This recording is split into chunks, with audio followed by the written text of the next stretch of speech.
Happy holidays, everyone. Today I ran across an article that got me a little ticked off, and it's by the Associated Press writer Frank Bajak. He's reportedly based in Colombia.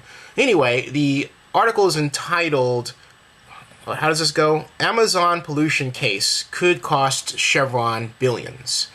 And he goes on to present the case that I've talked about before, where Ecuador is accusing Chevron of dumping oil in such a way as to pollute the environment. Well, basically it goes like this, all right.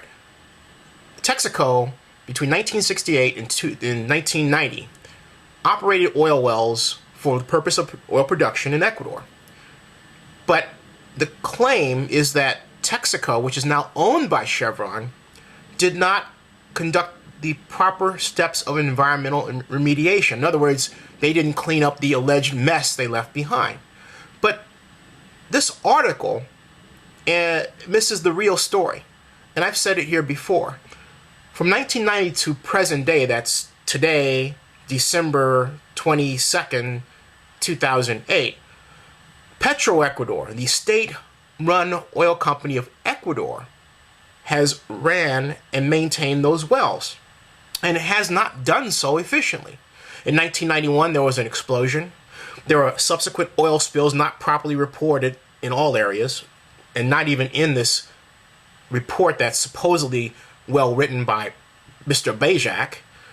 And the country of Ecuador has kicked out oil companies like Occidental Petroleum and taken over everything from their oil production facilities to their luxury cars, and tried to develop this infrastructure to continually produce oil and just live off the riches that were developed by the American oil companies.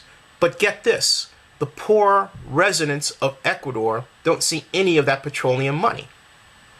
The real story of Ecuador is not the Chevron Texaco story. The real story of Ecuador are the oil spills and explosions, the mismanagement, and the political corruption that has been the story of Ecuador from 1990 to present day, a period that has seen Ecuador have over seven presidents over the last 10 years alone. A period that has seen Ecuador go from other currencies to the dollar currency in 2000, a period that in 1999 saw Ecuador go severely into default on loans given to it by the International Monetary Fund and other international economic development organizations. A period that has seen Ecuador be accused of mismanaging its oil production. A period that has seen Ecuador treat its poor citizens with less than the revenues and resources they deserve. And so what does Ecuador do in all of this, assisted by American attorney Steve Donziger? They turn around and for years have been trying to sue Chevron. And have also claimed through a crackpot economist by the name of Richard Cabrera, who I can't even find any evidence of his background or resume online, claim that Chevron is responsible for this damage to the tune of now $27 billion. It's ridiculous.